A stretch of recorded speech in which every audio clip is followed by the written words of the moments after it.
And some people, I think, get caught up in it's about me, it's about me, it's about me. Yes, it is about you, but you're not the one that's making you necessarily. It's the people that are following you. Right. Like you could have an angel voice and you could play like crazy, like better than Jimi Hendrix. You could be the best. But if you got that shit personality and that shit attitude, you ain't gonna be nothing.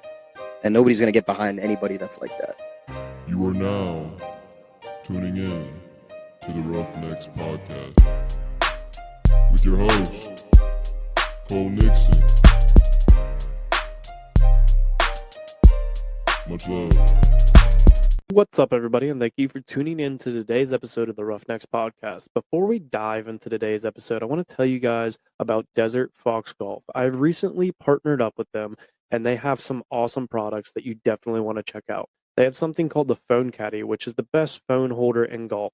It comes in many different colors, and they even have ones with funny sayings on it, like, I work to support my golf habit, and it takes a lot of balls to play like me. If you are like me and like to use a golf app while you're playing, then this is the thing for you because it holds your phone in a convenient location right on the golf cart. They even have a cigar holder attachment for it. One of my favorite things is their drink aid tumblers. They have these awesome 17-ounce stainless tumblers with a screw-on lid to hold your favorite beverage while playing around a golf. They have different versions from the classic swing aid to nurse aid, hunting aid, fishing aid, and my personal favorite design, the Patriot Aid tumbler. Head over to desertfoxgolf.com and use the promo code Roughnecks for 10% off your order. But let's get into today's guest.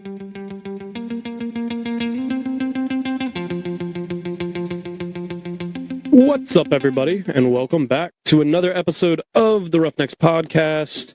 I want to give you guys a quick announcements. There we go. Before we dive into today's guest, first off, sign up for the newsletter. I don't know if it'll be out before. Actually, it might be out the day of this episode that it drops, but sign up for the newsletter.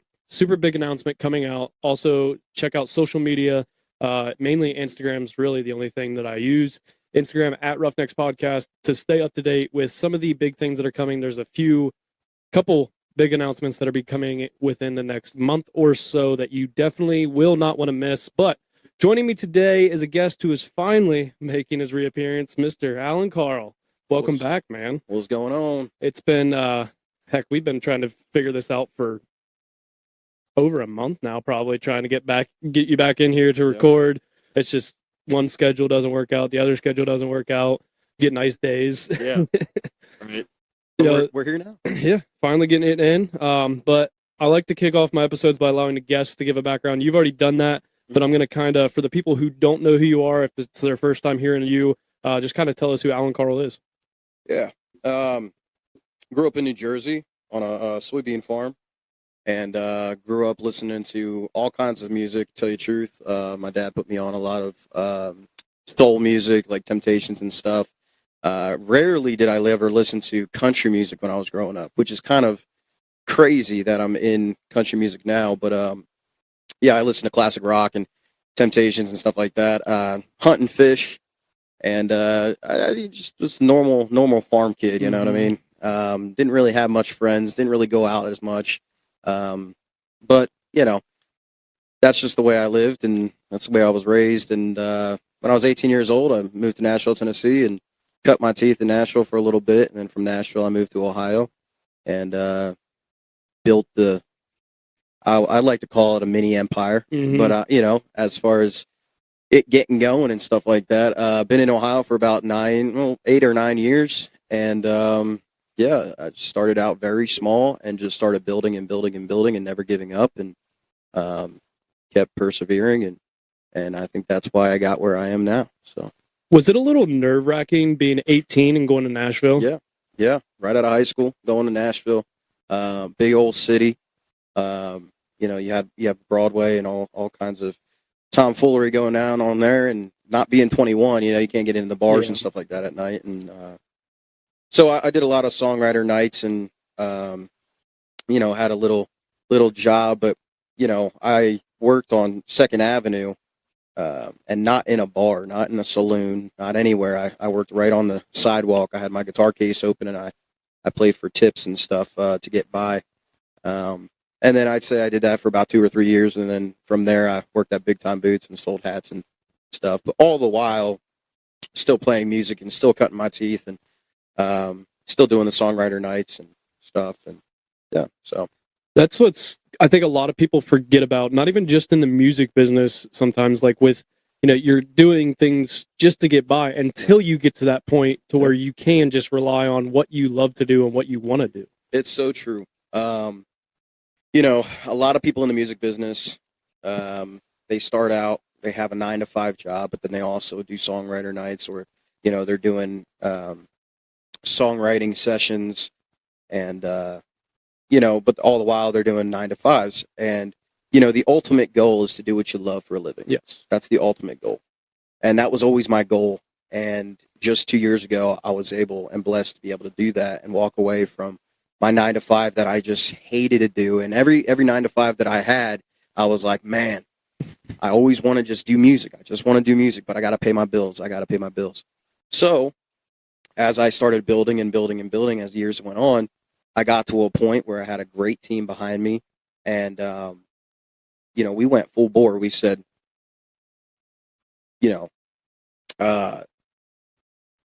book these shows every weekend. So like last year, dude, I was swamped.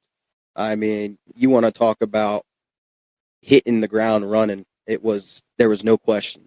It was every weekend, and sometimes it was Tuesday through Sunday, every night.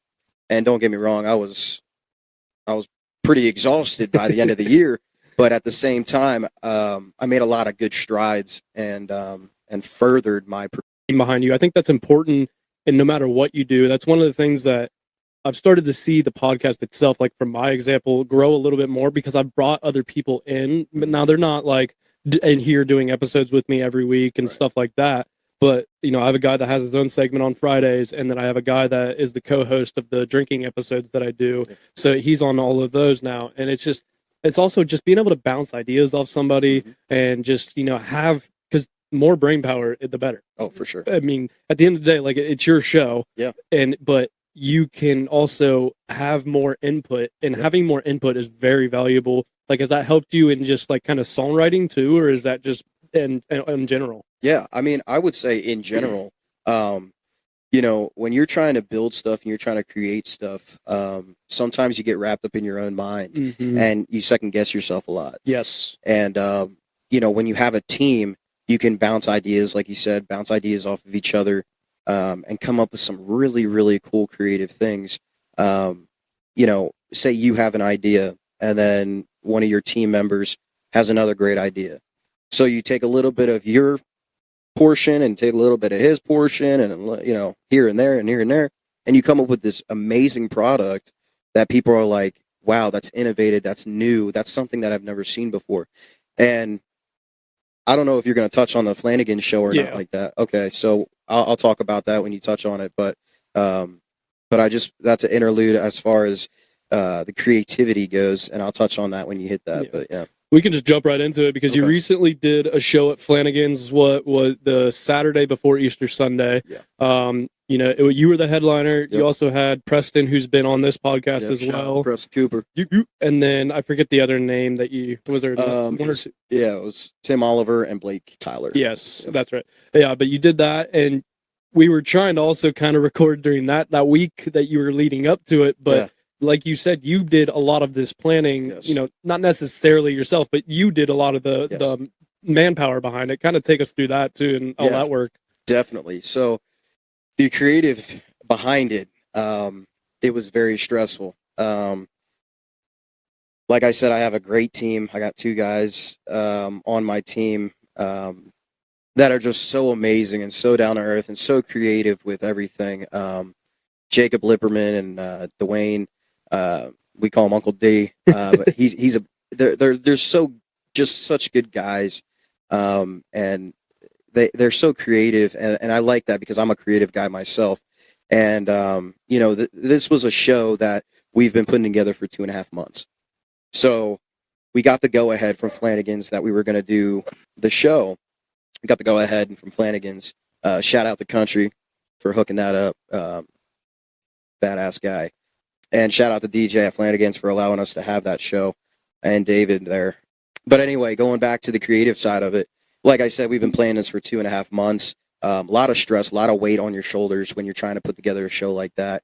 So, you're coming up, at first you're coming up with who's going to open the show, right? How is the show going to go? What are we going to do in creative to where it's going to bring a new dimension to the show? So these were a little bit of things that we were putting together as time went on. And a lot of my thinking was done with me just going to laying down in my bed for the night to go to sleep. And I'm just, sitting there, and there's so much creativity going down in my head. I'm like mapping it out in my head. I'm like, okay, I'm going to walk in like this. This is going to be set up like this. There's going to be smoke coming out like this. And these are all things that I typed up on a piece of paper. So I had an itinerary for everybody so that they knew exactly what was going down. So me and Dwayne, we came up with this barrel idea, and you probably saw it in the video. Mm-hmm. It has Alan and Dwayne did a great job, building this thing. And I was right there with him at every step of the way, bouncing ideas and stuff like that, just to make it so good. And he built this thing amazing. And so the barrel, it's a whiskey barrel on top of this box with caster rollers underneath of it, and with a sign on the back of the barrel. And we put a smoke machine inside the barrel. So when the top was on, the smoke would barrel, just kind of pour out underneath. Pour out of the barrel. We had a spotlight on top of the lid, and spotlight going right at the guitar that was hanging on. So we put like a guitar hanger on the post that was on the back of it was like a street sign post, and we put 2nd Avenue on the post. So it was like, a little bit of that flavor from Nashville, where I cut my teeth, and and this was the biggest headline show, and this is my first headline show. And so, man, that all just came together. And then the pre-show, shout out to all the VIP people who came early to, see the acoustic set. It was amazing. Everything sounded great. And that was another creative thing that we came up with. We set up an acoustic set in the middle of the dance floor at Flanagan's. So we said, everybody come at 4:00 that bought VIP, and you can enjoy an acoustic show. So we set it up. We put ropes around where we were playing, and everybody just kind of filed in and made like a half moon around the acoustic set, which was amazing. And then, and then the show started after I was done. And then we planned it all out, like how I was going to walk in, how I was going to grab the guitar, how I was going to go to the stage, when I was going to start singing. And even in rehearsal, when I was with my band, I'm telling these guys, this is how I want to walk in. This is when I want you guys to start playing, blah, blah, blah, this, that, and the other. And it just worked out amazingly, flawless. And we even came up with, I was going through YouTube and looking up inspirational, motivational speeches because I wanted a recording to play while I was walking in. So I threw this over to my social media guy, Jacob, and I said, hey, man, would you be able to cut this right here and then play a wolf howling after it was done, and then a tick-tock of a clock going click, clock, click, clock. So these are all creative things that I just came up with, and I shot it over to Dwayne and Jacob, and they just did an amazing job. They're just so they're good with that kind of stuff. Yeah. So it's very cool to have them on the team. But it takes that little bit of stress off of you too, because like you said, you get that self-doubt where you're you come up with an idea and you're like, man, I really like this, but then you're like, but is it that good of an idea? Right. Or is it even possible? Yeah, can I do this? Right. And then all of a sudden when you start bouncing things, and I've bounced ideas off my guys and been what do you guys think about this? And they're like, well, this is good, but I think you should take it this direction. And it's why didn't I think of that? Sometimes they'll give you those ideas and you're like, that's even better. Yeah. But being able to having a great team, I think, is one of the biggest things. And no matter what industry you go into, having a great team is huge. Yep. But you said you figured out a lot of stuff in bed, and I feel like that. I don't know why. There's probably some science behind it. I'm not a big science guy, but I'm the same exact way where I'll lay down in bed and I usually have a pad of paper up by the bed because I'll sit there and I'll think of something, or I'll put it on my phone and I write it down. And it's just because I'm going to forget about it come morning when I fall asleep. but like some of my best ideas for the podcast or for anything that I do Mhm. is come from when I'm laying in bed. Yeah. I don't know if it's like the piece of it to where your mind can just kind of go where it wants to go, and you don't I have a feel like it distraction. slows down a little bit. Yeah. Yeah. I don't know. It's weird that laying in bed sometimes maybe if you need an idea, just go lay in bed. Yeah. I mean, seriously, if you're a creative person, I'm sure a lot of people have that same, Mhm. you know, situation where they're just laying in bed and they get all these creative ideas. Is the acoustic thing before the show, is that like, I don't know if I've ever, that I can recall, seen that. Is that Yeah. somewhat normal, or is that something that you guys just came up with? That was just something that we came up with. I really wanted to do an acoustic show as far as like, 3 new songs that nobody's ever heard Yeah. before. I was just down in Nashville recording 7 unreleased songs. One that just came out, which is Darker Side of Me, Mhm. and then the next one that's going to come out. But yeah, I just wanted to like throw down 3 unreleased songs for these VIP guests that came in, and give them a little taste of what I've been working on, and just show them that I care about those people, because they came early. They're paying the money to come early, Mhm. and making that those steps to come, and I just wanted to do that for them, and there was a lot of different other perks that came with that VIP package. You got a T-shirt, you got a koozie, you got Mhm. a drink voucher. These are all different creative things that we came up with to really make those VIP people feel special. Yeah. And that's what I really wanted to do for them. So Well, it's like, a lot of people have done the meet and greets and stuff, and that's why they do it, is because of the perks that come with it. Yeah. People are willing to pay the extra money if they get, and they like the rewards. We like rewards in our, like, that's just how our minds work. Yeah. We like if we're going to spend extra money, we want to get something out of it. that's exactly right. So having those, the acoustic show was cool. The T-shirt's a great idea. That's one of the things that, of course, I don't even know if I can say it yet, because I hope it's out by then. But it's one of the things that's going to be coming with the thing that I'm going to be announcing here soon. But I wanted to make sure, like, and that's going to be known, like, when you sign up, that's already like you're getting a T-shirt when you sign up for this. So, and like people love free shit. Like, they love And free shit. That's what I love free shit. Everybody loves free shit, right? So like, with that package, it was like, it was a no-brainer. We really wanted people to feel special. And that's at the end of the day, that's my goal. Mhm. Even on stage, I just want people to feel special and feel like they're a part of the show. Yeah. And I think that's why I really do well with entertaining people. I mean, not only that it's in my blood, but that I enjoy entertaining people, that I enjoy seeing smiles on people's faces. I think that's what really gets me going. So. Oh yeah, you definitely do because I've seen you in concert, seen you live. I saw you at the Michael Ray concert, and you do a very good job of, like, especially a lot of times, because I went to Pecos and the Rooftops concert too, and like their opener, he wasn't terrible, wasn't bad, but it was one of those that you're just kind of like, towards the end you hear more people talking and stuff.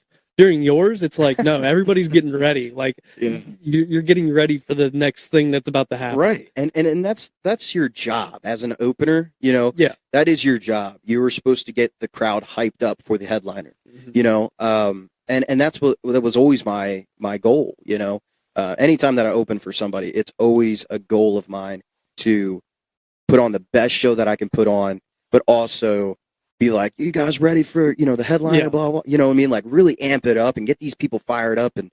And when the headliner's happy, I'm happy. And that could help you lead to more, opportunities in the future. For sure. Which is definitely, in that business, I feel, well, in any business, the more people the better, like, more opportunities that you're going to have.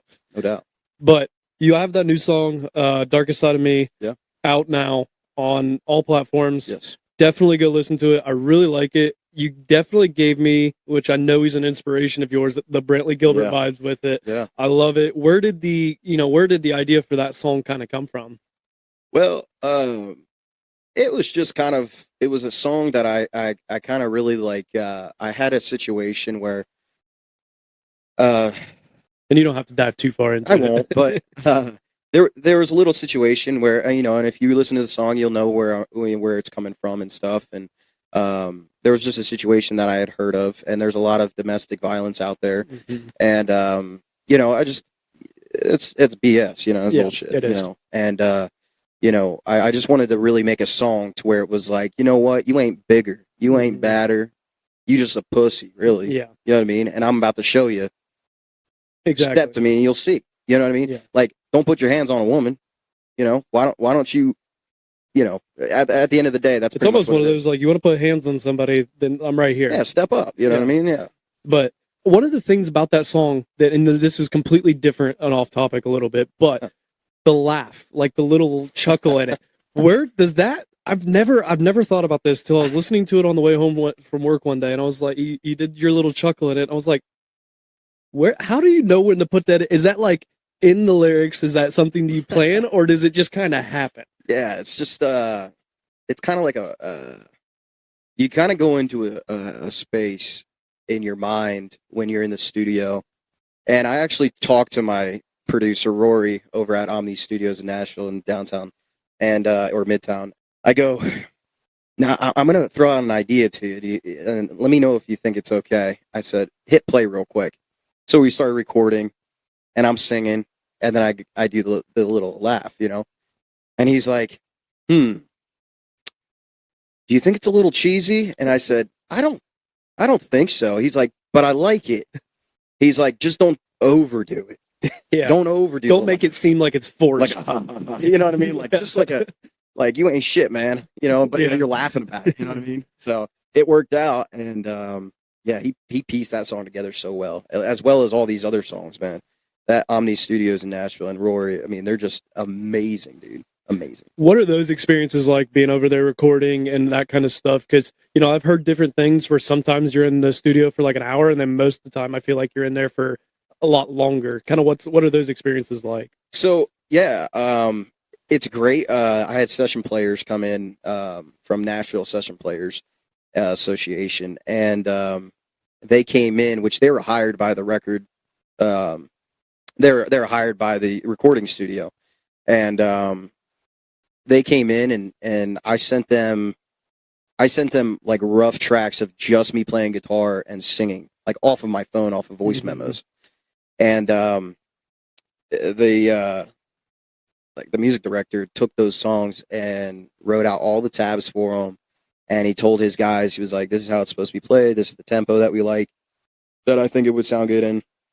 And I mean, these guys do this stuff for a living. Yeah. You know what I mean? So they're not shy about anything. They just really dive in and really make it happen. So, you know, I wasn't in there, like, I don't want to boast or anything. I'm not cocky at all. You know that. Yeah. But, you know, I am blessed with a voice, you know, and to be able to just go in, and a lot of producers are like, love working with me because we do like 3 or 4 takes and we're done with that song. You know what I mean? We don't have to go back. We don't have to redo anything. He doesn't even have to hardly touch my vocals at all.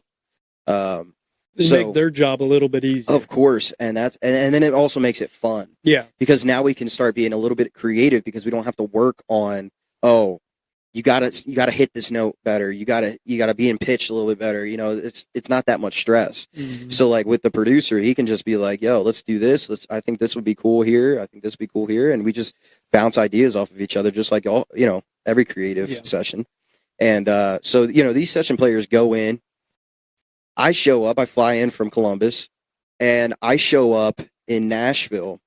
I walk into the recording studio, and I see my music director there, and he's like, what's up, Al? You know, good to see you again, blah, blah, blah. Because I was in there, you know, maybe a month early doing like 3 songs. Then I came back and did 4 more. So the second time I came in, he's like, yo, what's up, you know? And I'm like, yeah, let's get it started. He's like, oh, no, we're already done. He's like, we're already done laying down the tracks for these songs. Holy shit. I said, that took you guys like what, 2 hours? He's like, yeah, about that. I was like, holy shit, 4 songs in 2 hours? I was like, wow, that's quick. So literally all we had to do was, and so I walked in, listened to the songs. I said, man, these sound great. Can't wait to sing over them. And so I came back the next day. I went to my hotel and, you know, slept a little bit because I hadn't slept the night before. I think I had a show or something like that. Went to my hotel, slept a little bit, and came back the next day, and I laid down vocals, and it was just like bing, bang, boom, and it was done. And the whole project was done. Damn. Yeah, it was crazy. So it literally took, me in the studio, maybe 2 hours for the session players, and then 2 hours on vocals, and that was it. We were done. Wow.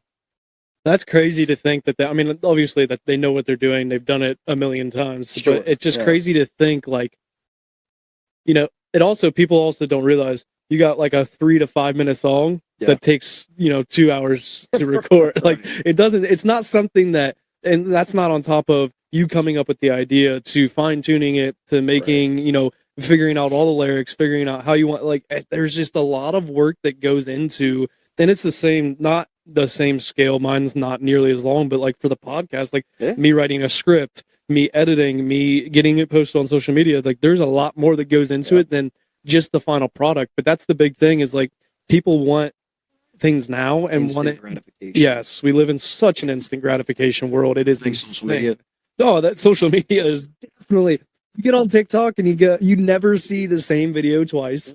You get on Instagram, you go refresh, you'll find something new. Like, it's scary to think about, really, but it's so easy to get that instant gratification. But in the grand scheme of things, if you want something, it takes a long time. And just like being able to do the headliner, like you talked about, you were singing out of, like, just on the street to start. Like, that's just how it starts. Yes. You have to grow your way up.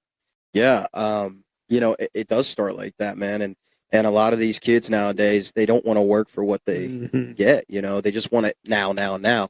But you ain't gonna respect it, and you're not gonna hold it dear to you because, well, I didn't work that hard for it, so it ain't worth shit to me. You know what I mean?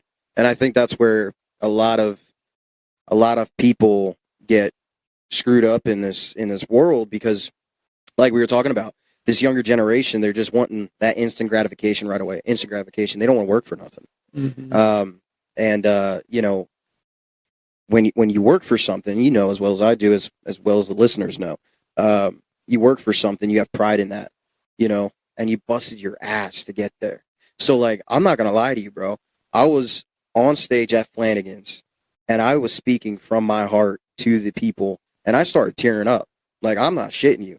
I was tearing up, and I was about to break down, and I was like, man, you guys do not know how much this means to me, because you guys know me now, but you didn't know me back then when I was busting my ass on Nashville streets playing for tips. Yeah.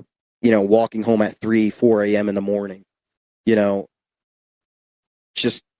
that was every night. That was every fucking night.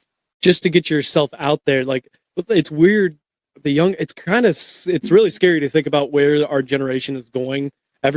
Yes, things are getting easier with technology, but we still need those people, the blue collar. We really, essentially, we need the blue collar people. And I feel like you're starting to see less and less people. Yep. It may not be the same in other states, but at least around here, you start to see it a lot more, where people like my age and younger, you start to see a big decline. And I'm only 24, but my boss has always said, me and our other guy who were 24, 25, and he's like, you guys are like the odd in your generation, right. Because most people don't want to be out here in the heat working a manual labor job. Sure. And we tried to hire a kid that was just out of high school for some summer help, and he lasted, I think, 2 weeks.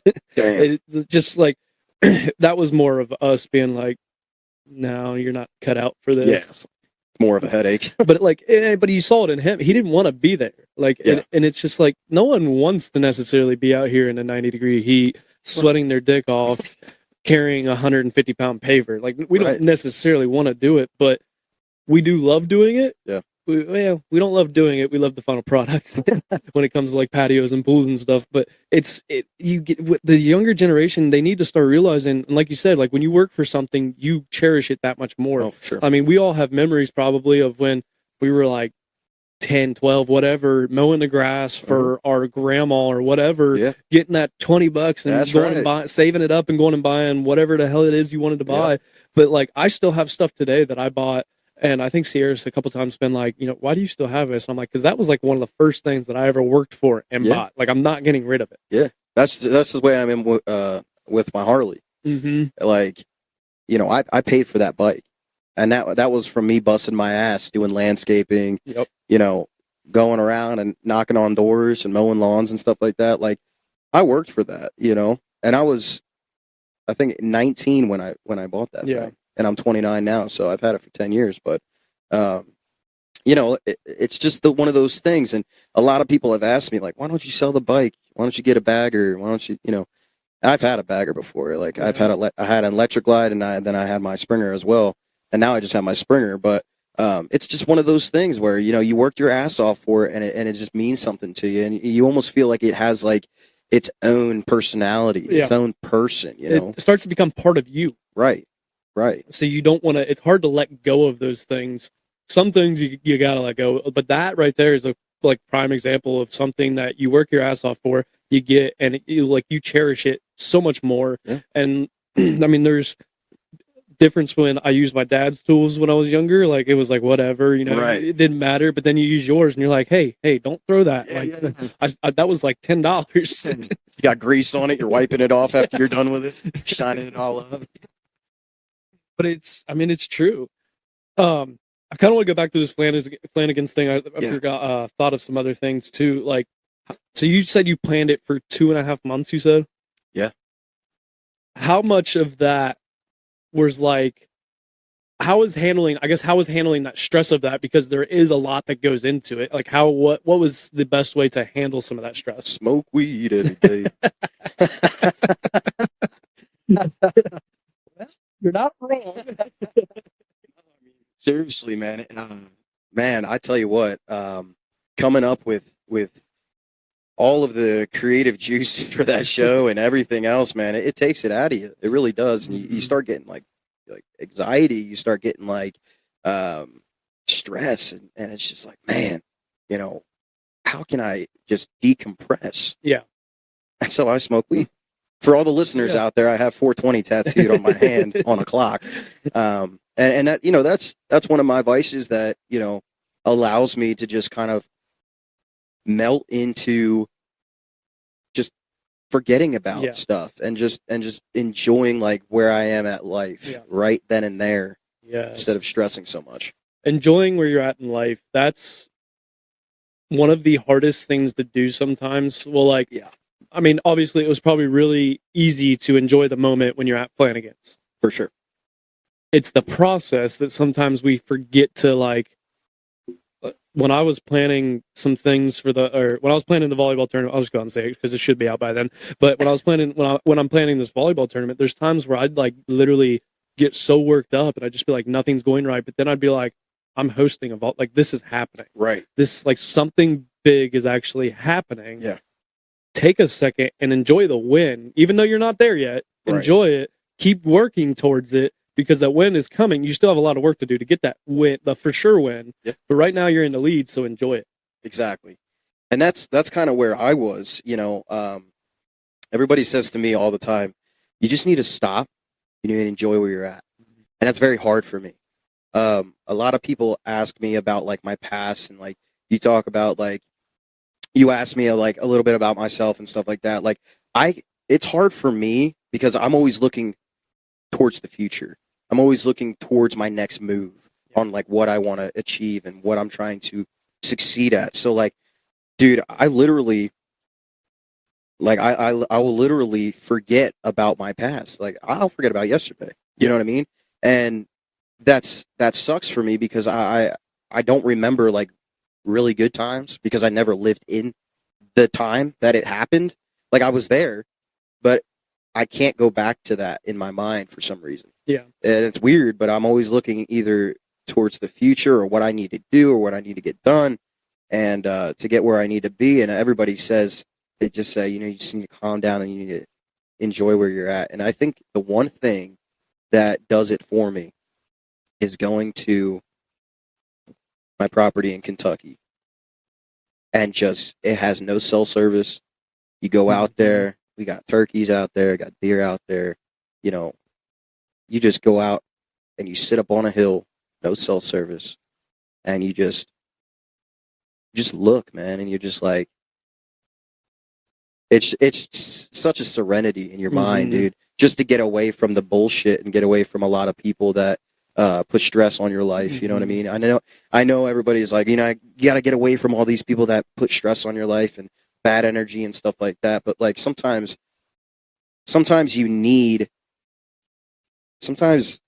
it's hard to say, but like sometimes you need that almost as a reminder. Yeah, like fuck you, but like I need to still keep doing this shit. No matter the bad energy or anything like that. Like they always say, like surround yourself with the best people and stuff. Sometimes that's not always possible because some people provide something that it's hard to like be like, well, fuck you, get away from me. You know what I mean? So, you know, at the same time, but like, you know, that's why I like to go out to Kentucky and just chill out and go fish and, you know, really just relax my mind, relax my body. And I feel refreshed after like a week without looking at my phone, without being on social media. Like, dude, crazy what it'll do. It's just peace, man. Yeah. It's crazy. And I hate, like, I'm always like, after the week of like decompressing, I always just like, I don't even want to look at my phone because I know I'm going to go back into that little fucking, like, that little ball of just stress. And I hate going back to that. You know what I mean? I wish I could just live without my phone, live without social media. But with what I do, it's just like, you know, it is a tool, you know? So, and I catch myself a lot of times just, like 2 hours goes by and I'm still looking at my phone. I'm like, what the fuck are you doing, dude? Yeah. Get off your phone. Yeah, I started using Do Not Disturb on mine because then, like, you'll get an email and then you'll be like, oh, I don't need to look at that. But when you're laying in bed and you're like, but then you get on Instagram, then you get on TikTok, then you get on Twitter. Like, you go through everything and you're like, what am I doing? Yeah. I've been sitting, like, it's 12 o'clock now. I was trying to go to bed at 10 o'clock. Right. Like, it's really easy. But honestly, one of the, like, you know, just being outside.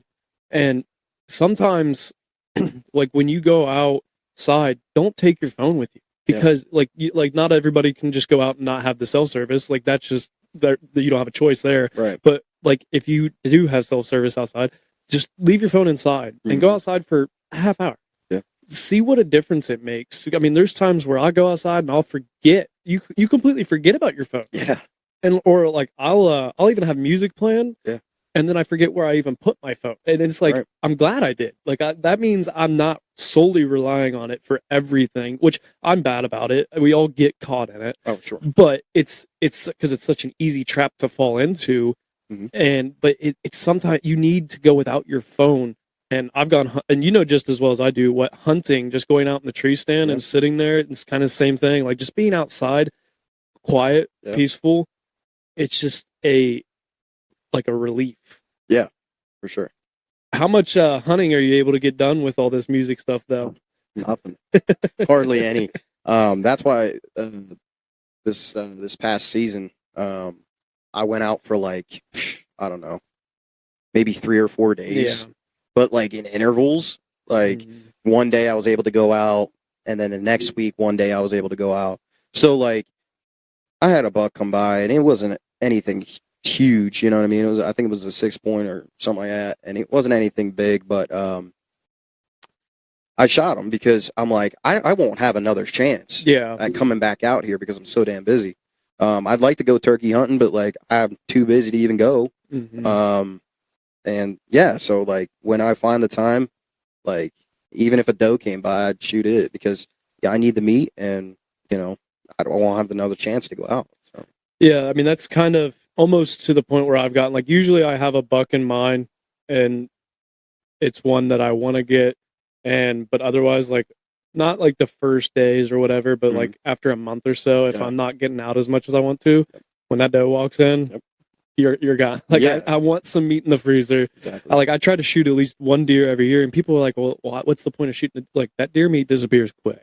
Oh, hell yeah. Like, when you have it, you want to eat it. So that, like, I've made I think like 8 pounds of jerky now. So like, damn. And after jerky, like, that stuff, just when you're using it for jerky, it's like you get a Ziploc bag about that big off of a pound, and it's like, well, that was not as fun as I thought it was gonna be.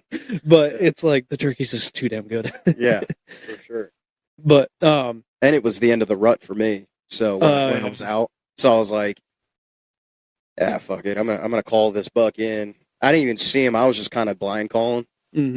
And some people out there be like, boy, blind calling if you can't see him. Like, fuck off. Yeah, I'm trying to lure if them you in, can't man. see them, then they can't see you. And if they hear that, I've gone back and forth with people on that before. Like when they hear that noise, they know what that means, so they're gonna come look at it. Exactly. And I'll blind call all day. Yeah, I don't give a shit. I do too. I do like, I'll blind call, wait 15 minutes, blind call again, wait 15 minutes, blind call again. And I had this buck come in off of a doe bleat, like can bleat. Yeah, and those things are awesome. Oh, I love it. And it echoes through the woods, which is sweet. And I was also like pop grunting and stuff like that. And I guess he was just down on the back side of the hill. And I didn't think I was going to get anything because the people that I was, the property that I was hunting on, they have dogs. They had these 2 dogs. Mm-hmm. And these 2 dogs were chasing me while I was going to my stand. They were coming up the hill with me. And I said, get your ass back to the house. Get your ass back to the house. And I'm like talking to them like they know what the fuck I'm talking about. And I'm like, get out of here. And I'm kicking the leaves and stuff. And I'm like, I ain't going to see shit. Yeah. Well, sure as shit. Boom. I'm blind calling and blind calling and blind calling. And sure enough, this buck comes up. And I'm like, Lord, if you want me to have him, let him walk where I need to shoot him. Sure enough, he walked right there and laid a smack down on him. Well, and then like those are the times too, like where if you wouldn't have shot him, you'd be looking back going, damn it, that was stupid. Like I should have just shot. Right. I've had countless times of like does when I'm out during bow season. I'm like, I'll let it go. And then like later in the year when I haven't seen anything for the rest of the year, I'm like, why didn't I shoot that? Right. So Sierra started hunting this year, and I took her out a few times, and one of her first experiences out was during, it wasn't peak, I think it was like pre-rut. Okay. And we're sitting there. I'm in a stand. I put her in my stand because I'm like, you're going to see the most here. Mm-hmm. I'm going to be able to hunt a lot more. You can have the nice stand. I'll go sit in another stand across the property where I know there's deer as well, but not one I want. And I told her, because she was like, are you going to be mad if I shoot like the buck you want? I'm like, I'm going to be mad if you don't shoot it. Like, right. Somebody's got to shoot it. I don't care who it is. If he's walking in, like, hit him. But she was like texting me. I saw a buck early in the morning, like right at sunrise. Tried to call him in, and he just went chasing a couple does and just completely forgot about me. And then she was like texting me, and she's like, so there's a buck behind me. And I'm like, what? And then she's like, oh, there's 2 more in the field across from me, like fighting. I'm like, you are so lucky. She got to see her first, like one of her first times out, a buck chasing a doe, 2 bucks fighting and all this stuff. Man. And I'm like, perfect. What the hell? But like, then she like went quiet for like an hour. And I was like, I really hope that means like she's getting ready to take the shot. Yeah. And she ended up texting me and she's like, he never came out. And because he tucked in the wood, that tree stand, you can literally, you have like 2 lanes right here.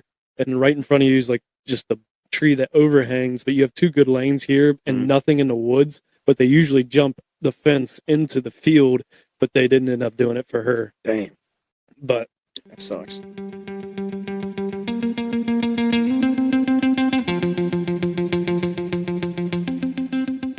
What's up, everybody? I hope you're enjoying today's guest. A lot of people ask me how they can support the Roughnecks podcast. So I wanted to take a quick break to tell you the best way to support the podcast is to buy and wear merch. We have merch available on our website, from hats, t-shirts, long sleeves, sweatshirts, and even coffee cups. There are even youth sizes available for the kids. Head over to roughneckspodcast.com and make your purchase today. Thank you for all the support, but let's get back to today's guest.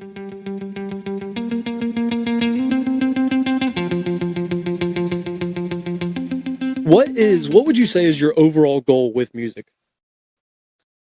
First one on the list is play the Grand Ole Opry.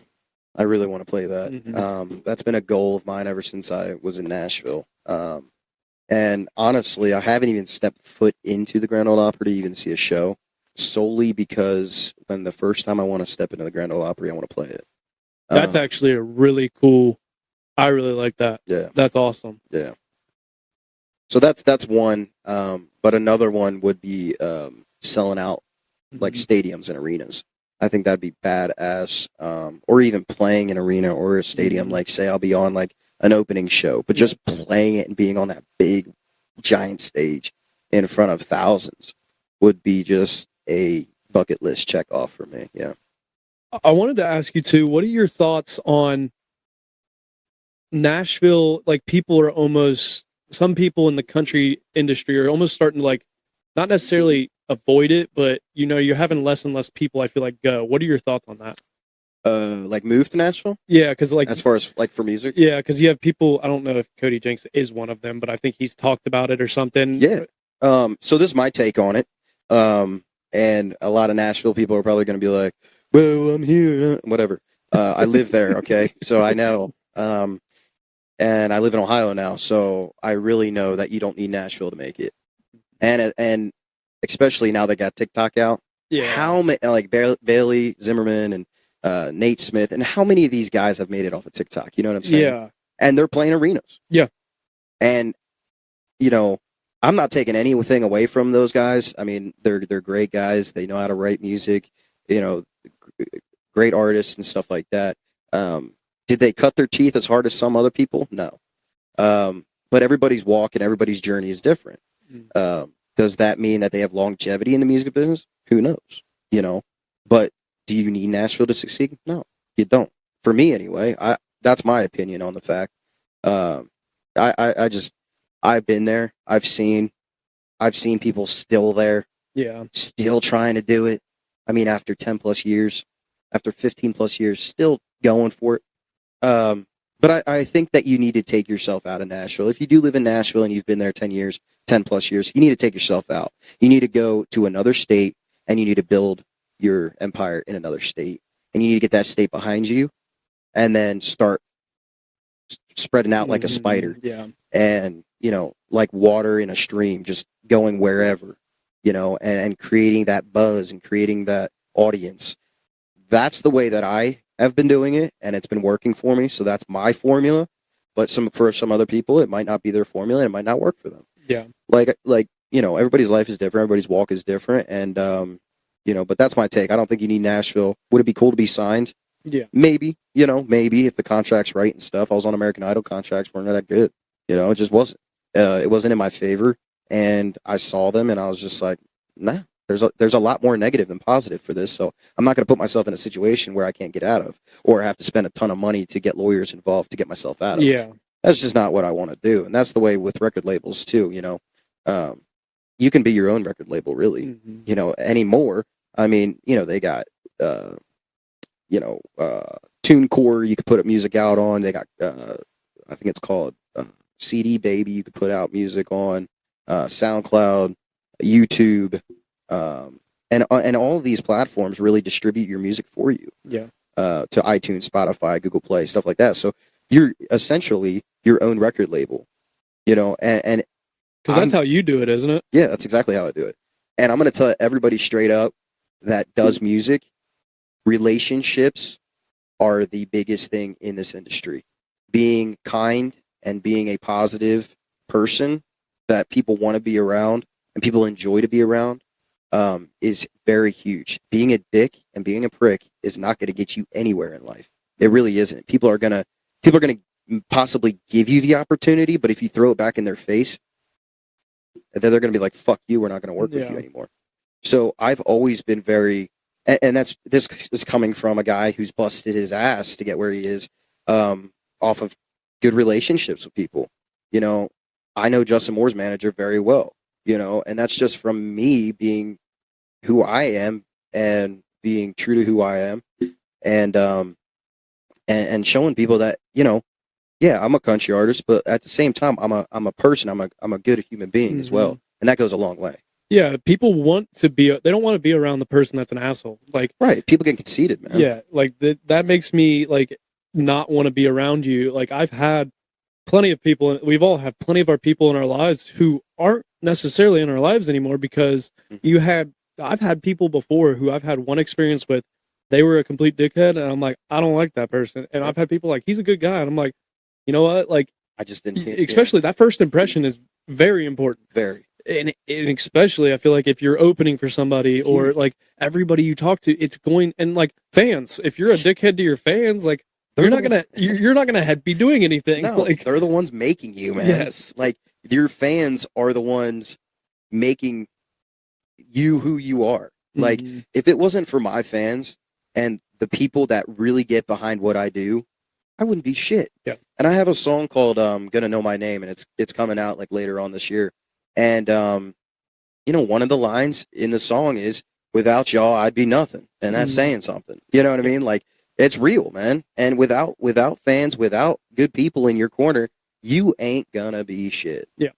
Well, it's just like if I didn't respond to people that sent me a DM or that, like, I'd start to lose listeners on the pod. Like, we kind of have a similar basis on, like, our fans are what make this roll. Like, that is the most important thing. And some people, I think, get caught up in it's about me, it's about me, it's about me. Yes, it is about you, but you're not the one that's making you necessarily. It's the people that are following you. Right. Like, you could be, you could have an angel voice and you could play like crazy, like better than Jimi Hendrix. You could be the best. But if you got that shit personality and that shit attitude, you ain't gonna be nothing. And nobody's gonna get behind anybody that's like that. Well, that's just, I mean, I don't know how much it's going to affect him, but people are getting, very upset with, like, Morgan Wallen right now because I think it's 2 shows now that he's canceled. You want to talk about that? I'm down for it. I think the listeners would love to hear. I am curious because I mean, I don't know for sure, but Sierra said, "Did you hear what happened with the second Morgan Wallen concert?" And I was like, "No," and she's like, "He canceled because I think he was too drunk to stand up," is what she told me or what she saw. But I don't know if that's true or not or what happened. So I don't have the scoop on everything, but coming from an artist's point of view, that could be true. That could be true. But I will say, a lot of people go to these shows and a lot of people think that it's just, oh, he's just on stage doing that. No. Nope. This guy is in interviews. This guy is doing all kinds of things for his, promotion. He's, like I said, doing interviews. He's doing a lot of things during the day that he's talking, and the voice box can only take so much. Plus he's singing and he's got a raspy voice the way it is. I don't know if he smokes or not, but if he says he lost his voice, dude, I've been there, man. I've played my ass off. I've done show after show after show. And I'm going to tell you straight up, I have lost my voice, but Preston's talked about losing his voice and stuff too. It's a very common thing. It's a common thing. And anybody saying and it's just me talking, is my opinion. Anybody saying any like negative shit towards him, I'd like to see them in his shoes. Yeah. I would literally like to see them in his shoes. If he got drunk, he got drunk. You know what I mean? It is what it is. And a lot of people wouldn't even like to be, they think they'd love to be that lifestyle to the point where he can't even necessarily go walk around. He can't even go to Walmart. He can't go anywhere. He can't do anything without somebody being like, without 100 people being like, oh my God, it's Morgan Wallen. Yeah, I got to take a picture with him. Yeah. Like, you can't go and it's not a normal lifestyle at that point. It's not. And which there's pros and cons to that, which, it's cool to have everybody know who you are, but it also sometimes when you want to be just the normal guy, you can't necessarily do it. And that's why a lot of artists, you'll see them at home all the time, I mean, that's just my take on it. How many shows has he done to where it's like, he's exhausted. Yeah. He's peaked with his voice and, it is what it is. I know there's some drugs out there that'll get you going, but like, I mean, at the end of the day, if he's not like that and he's not going to take that stuff, then he's, it is what it is. Yeah, it's tough to do that. Excuse me for cutting you off, No, but somebody said in the comments when they were at his show, they said Saturday night he was drinking something and spitting it out. So that's what I think was like kind of like a voice, like numbing, like I got numbing spray too. Okay. So maybe that was like kind of like a solution, a liquid in that cup that kind of numbed his voice because he was starting to lose it. Mm-hmm. So with that being in mind, he probably lost his voice, and then the next night, he's putting his all into everything. I'm surprised Hardy hasn't lost his voice. I don't know if Hardy plays as much shows as Morgan does, but yeah, and especially with his newer songs where he's doing the screaming, dude. Oh, yeah. It was crazy to be listening to when I was first heard some of his songs that came out, like the beginning of them. You're like, yeah, that's country vibe, and then all of a sudden you're like, whoa, what the hell just happened? Yeah. Now let me ask you what you think about Hardy's new stuff. I like the rock side of it more than I like the beginning side of them. Yeah, a lot more. But I like I don't. It's kind of. I feel like he's one of the few people that can kind of take a song and flip it like that, where he can do both sides of it. But it's just like because that not every artist can definitely do that. Right. Yeah. Exactly. My opinion on it, I like it. Do I religiously listen to it? No. I don't like. I don't know. I used to listen to Hardy like when 4x4 came out, and like I woke up in my boots this morning. So like I listen to a lot of that stuff, but like the newer stuff, there's like one or two songs off of the album that I really like, but majority is like, it's okay. What do you think? Sorry, I'm like kind No, of you're good. I like it. interviewing you. I like it. It gives me a different twist. I'm used to just being the one that has to ask all the questions. Yeah. So what do you think about the what was it, 36 song album that Morgan came out with? What's your take on that? That's his second one, isn't it? Because wasn't Dangerous 36? Wasn't it? Yeah, I think so. and I think Zach Bryan's doing like the same thing. Yeah, what's your take on that? I think it's too much I concur. because like I see where they're going with it a little bit on the side of where like if you have Apple Music, at least I know like if you play a song and then it starts to play songs that are similar, Right. you get more of your music out there. But I feel like a lot of them are lost because they don't get the attention that they necessarily deserve because of their fact that it's such a big album. You hit the nail on the head, yeah. I don't. Why do you think people are doing it? I don't know. To me, I think you're like kind of like kicking yourself in the ass. Yeah. Because you're throwing all your eggs in one basket and you're like, oh, if I throw all these songs out, great. I actually saw Brantley Gilbert on his page talking about the 5 or 6 songs that he just came out with the deluxe edition. Mm-hmm. And he said, he's like, I know a lot of people are like putting out these big albums and stuff. And he's like, I'd love to do that. But he's like, I really just want to like focus in on these 5 or 6 songs so that people can really like connect with those. Because I feel like when you have so much out there, people can't connect to just like solely one song, or like when you have too much, it's like you get lost in the sauce, really, So Brantley really hit it on the head, and he's like, I just want people to like enjoy the music that I'm putting out as far as like really connecting and really diving into like the lyrics that I wrote. Mm-hmm. He's like, that's what I really want people to gravitate towards. And I definitely agree with him, it's like, for me, that's why I'm putting out singles. It's like, I want you to enjoy this song. I just want you to like listen to this song over and over and enjoy it and see where I'm coming from when I wrote it. Yeah, and I feel like too, if people they're putting out that many songs, are they putting that much into each one of them? Well, right, exactly. It's like, how many songwriters are on these songs? I know. Yeah, that's true. What's the one song? On Morgan's song, 180 or something like that. Lifestyle. That's the thing is I don't even know all the songs. Yeah, so you can't even when he puts out a new, you almost keeps you from waiting or like wanting more too because you're like, I'm still trying to get through your last album, dude. Right, exactly. So he's got this song called Lifestyle, and it's like kind of like a play on the rap song Lifestyle. Mm-hmm. So he's got that song, and me and my buddy looked it up, and there's like 15 writers on that song. Jeez. Yeah, like it's a lot. What they do? Contribute one line, and they're like, "Yep, you're part of it." Yeah, here's your royalties, bud. But yeah, so that's like my take on like throwing out like so many big songs, like throwing out a huge album. It's like, to me, I will never do it. Like I got a lot of songs, but I put my all into just writing one song, and I want you to enjoy it. Yeah.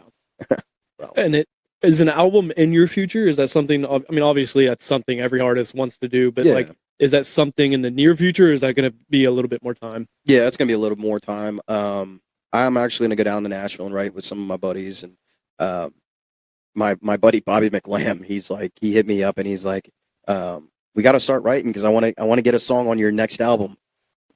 Bobby, shout out to Bobby McLam out there, Nashville guy.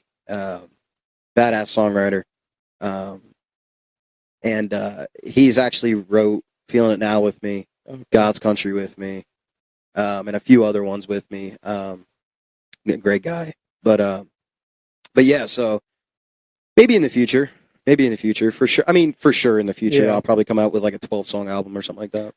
What is a typical amount of songs on an album? Usually 10 to 12. That's what I thought. And an EP is like 6 to 7. Yeah. Yeah. So what would you say is like the difference? Why do people do EPs versus albums?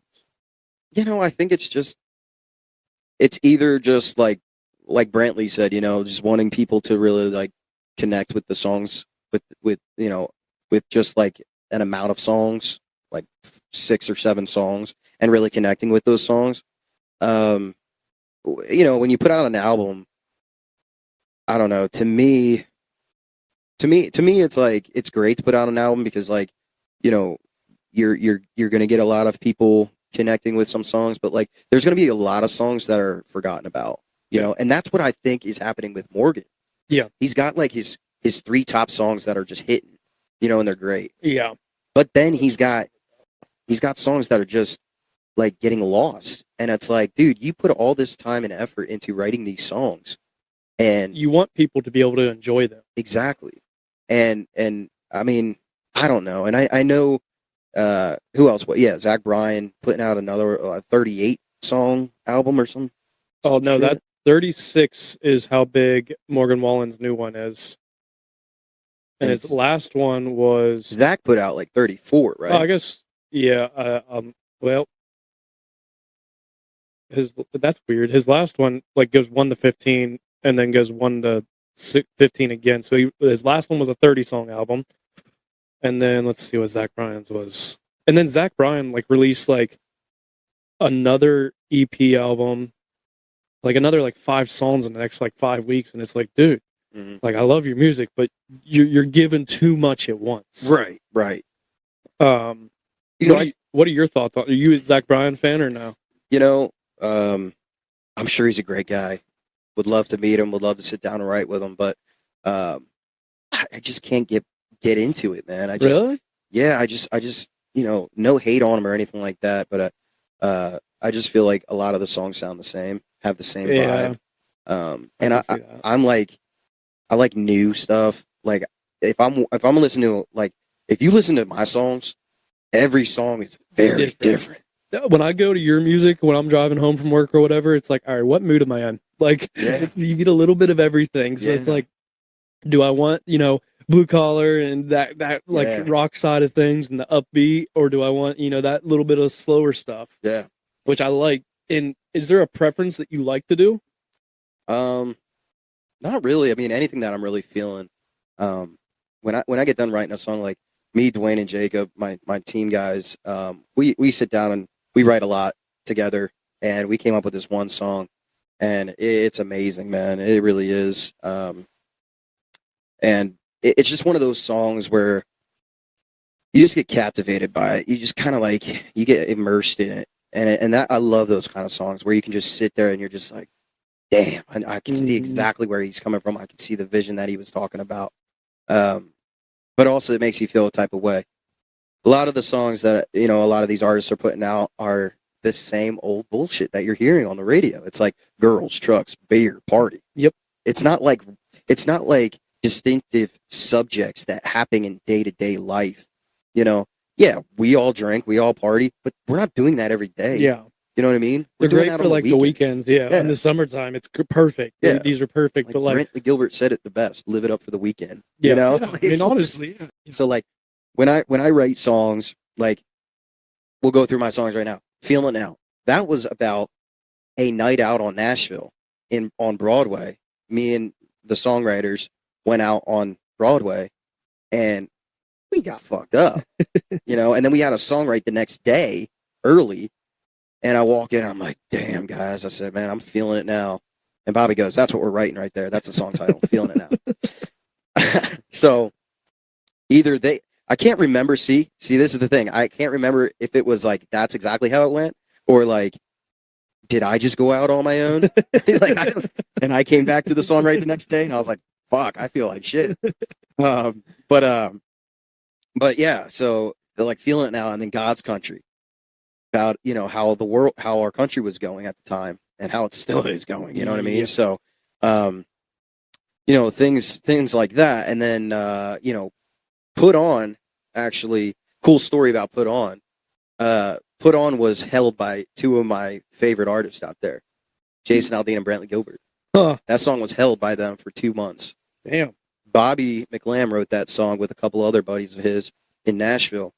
So that song was held by Jason and Brantley for 2 months. Then they dropped it because I guess their crew or their label was like, we just don't think it's going to hit like these other ones. So Bobby hit me up and he's like, hey, I'm going to send you a song. What do you think about it? What do you think about cutting it? He sent it to me. And I said, damn, that's a banger, dude. Like, I'd love to sing on it. Yeah. So I bought the stems from it, from the recordings and stuff. And then I went into the studio and I recorded it. And that's what you hear on iTunes, and all the other music platforms. But, you know, I didn't write that song, you know, but I could relate to that song. Yeah. You know, and that's what it was like. It connected with me.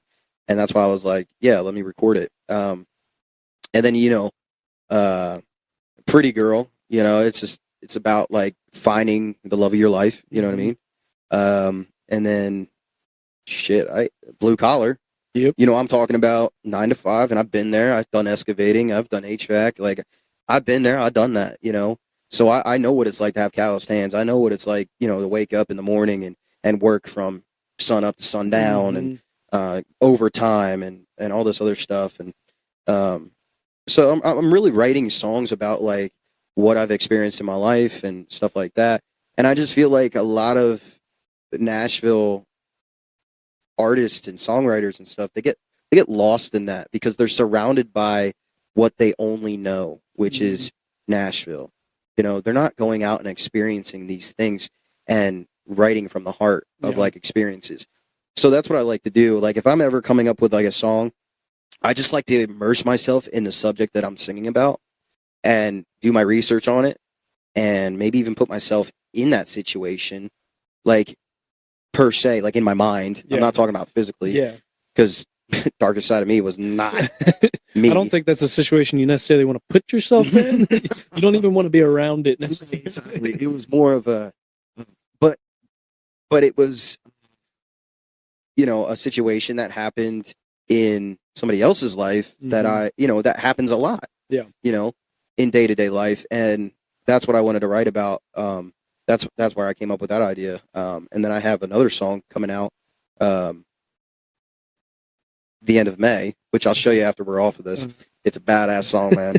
And I don't want to throw out the song title yet, but yeah, we're working on that, and the cover is going to be badass for that song, and just the vibe of that song is just like, it's just like a, you know, it's just like, it's crazy, dude. So I hope that a lot of people enjoy that one.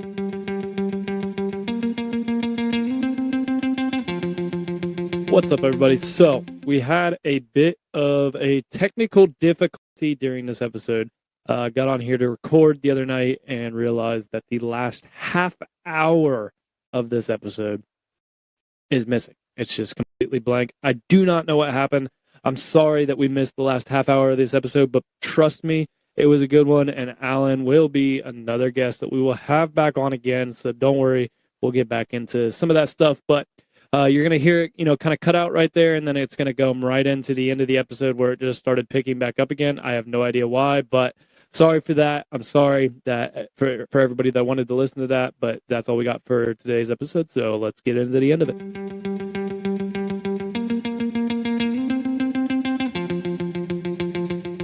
Find me at Alan Carl Country on Instagram and Facebook, and then also go check out my website, alancarlcountry.com, where you see all of the new shows coming up.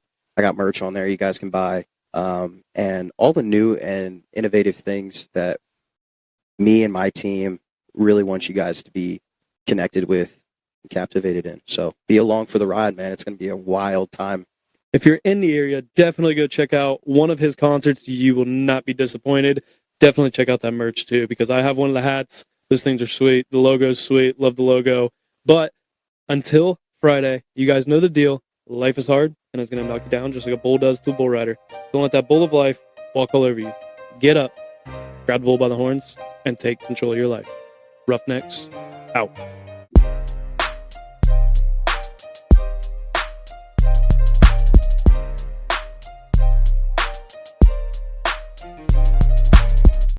Thank you guys for tuning in to today's episode of the Roughnecks Podcast. If you liked today's episode, then please be sure to share it with a friend. You can follow the Roughnecks Podcast on Facebook, Instagram, and TikTok at Roughnecks Podcast. Head over to roughneckspodcast.com and grab yourself some Roughnecks merch. Until next time, make sure you grab the bull by the horns and take control of your life. Roughnecks, out.